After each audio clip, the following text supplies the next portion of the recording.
magandang araw. Sunday morning, araw nga ng mga tata. Yes, happy Father's Day sa lahat ng mga dakilang ama. Naging alarm clock ko na nga ang pamangkin ko dahil kinatok kami sa bahay. Ang aga-aga at niyayaya nga kami sa lakad nila. Hindi ko alam, gabi pa lang pala, mini-message na ako ni mama at tinatawagan. Napakaaga ko kasi natulog nung gabing yun. Kaya wala naman talaga akong kamalay-malay sa lakad na to. Wala naman kaming plano na itong araw na to, kaya naman agad-agad akong umuo. Ang kasama ko nga lang dito sa family banding namin ay si Isben. Kompleto nga ang mga tatay sa aming pamilya ay ngayon sa side ko. Simula noon hanggang ngayon, as in kahit nung bata pa kami, nagse-celebrate talaga kami ng Mother's Day and Father's Day. Kung hindi naghahanda, lumalakad o namamasyal ng ganito. Ang akala ko nga dati, normal lang namamasyal ng linggo-linggo. Naaalala ko kasi dati nung bata pa kami, pagdating talaga ng araw ng linggo, hindi kami namamasyal. Lagi kami namamasyal kung hindi sa Luneta, kung saan-saan. At natatawa nga ako dahil namamasyal kami kahit wala kaming pera. Alam ko yun dahil pag nagtuturo ako hindi ako binibilhan kahit ice cream.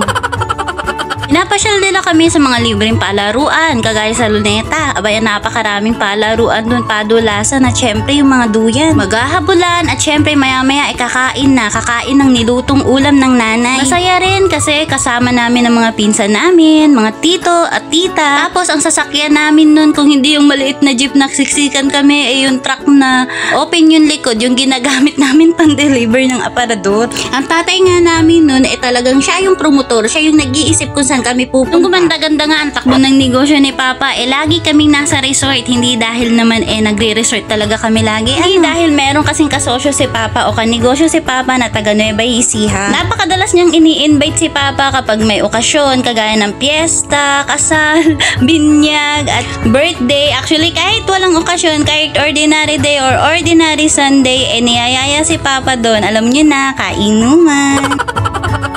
Shoutout nga pala kay Boss William at syempre sa napakagandang misis ni si Ate Baby. Salamat po sa paulit-ulit na pag-invite. Nagkaroon kami ng magandang childhood memory. Napakalaking part po talaga ng Nueva Ecija sa aming kabataan. Nag-i-enjoy at masaya po talaga kami kapag pumupunta kami sa inyo. Kaya again, salamat po. O siya, tama-tama na sa throwback na. Dahil hindi tayo matatapos ng kwento kung sa throwback lang ng pamamasyal namin, napakadami. Happy Father's Day at ito nga yung isa sa mga araw na namasyal na naman kami dahil kay Papa. Ganyan po talaga kami. Tatagal kami sa pagpapapicture pa lang pagdating dun sa area. Wala pa kami niyan, di pa kami namamasyal. Picture is a must.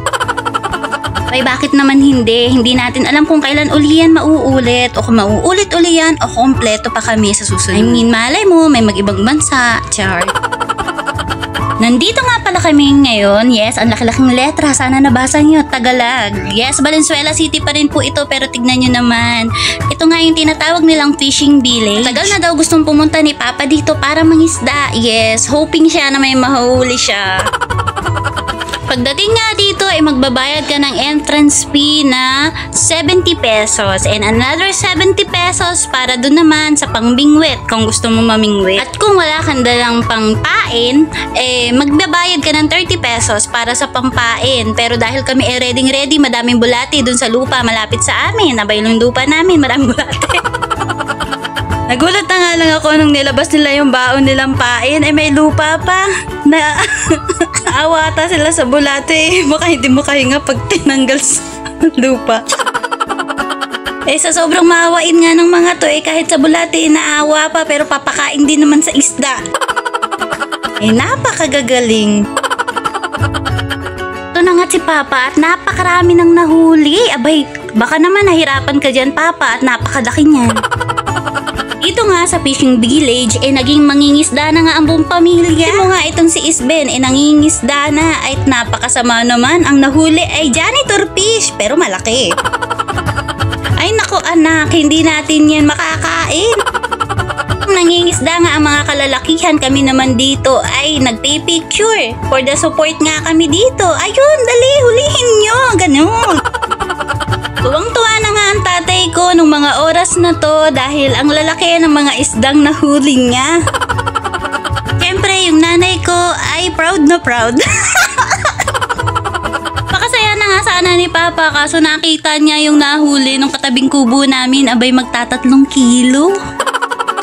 Dahil nga doon, nag-umpisa na nga kaming uuwi na lang daw kami. Pasado, alas 10 na nga, nang nagutom kami, kaya dito kami sa Nanay Aning's kainan pupunta. Habol pa kami sa buffet's breakfast nila. Ang oras na lang 11 na. Nakapanood kasi kami ng mga vlog na maganda daw dito at buffet to. Kaya naman, ang bibilis ng paa namin para pumunta dito, kaso pagdating nga doon, huli na daw kami at hindi na kami kasama sa reservation para sa lunch. In short, fully book na ang 12 PM nila na buffet. Kaya naman, sawi talaga kaming dalawa ng kuya ko.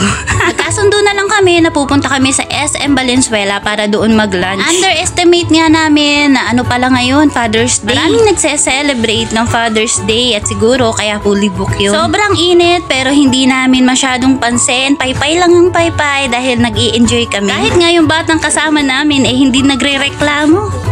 Tuwang-tuwa ang baby Garen sa galaan. Nung nandito na nga kami sa SM, ay nako, thank you Lord at may malamig na. Nagulat na lang ako at bigla akong niyakap nitong aking anak. O diba, nagpa-picture at nagpa-video siya sa akin for today. Para kaming naginhawahan dahil sa sobrang init nga nung panahon at napasok kami dito sa may aircon. Nandito na nga kami sa Kuya Jace. Dito talaga gusto ni mama kumain dahil nga gusto niyang kumain ng halo-halo dito. Bago dumating ang order, nagpa-picture kami at syempre nung dumating na yung order, nagpa-picture uli kami. Attendance yan.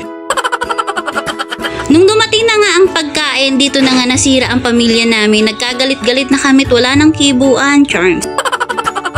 Isa nga ang masarap na pagkain, masarap na banding ng pamilya, yung magsasalo-salo kayo. Ano lang din kasi ang makumpleto kaming magkakapatid. Siguradong masayang-masaya ang tatay namin ngayon dahil nakita niya magkakasama kami. Nagawa na naman niya na kumpletuhin ang aming pamilya. Sana sa susunod na lakad kasama na rin sila Kuya Russell at yung dalawa ko pang anak. Medyo special treatment ang mga girls dahil 5 kaming babae dito, meron kaming halo-halo. Pero hindi naman kami ganun kadamot, kaya for sharing ito, binigyan ko yung aking anak at syempre yung aking tito. Tingnan niyo itsura ni Isben, hindi kasi siya mahilig sa halo-halo. O diba, masyadong pabebe, nagpasubo pa sa mama. Isa na namang masaya at quality time para sa aking tatay at nanay. Again, happy Father's Day sa lahat ng tatay.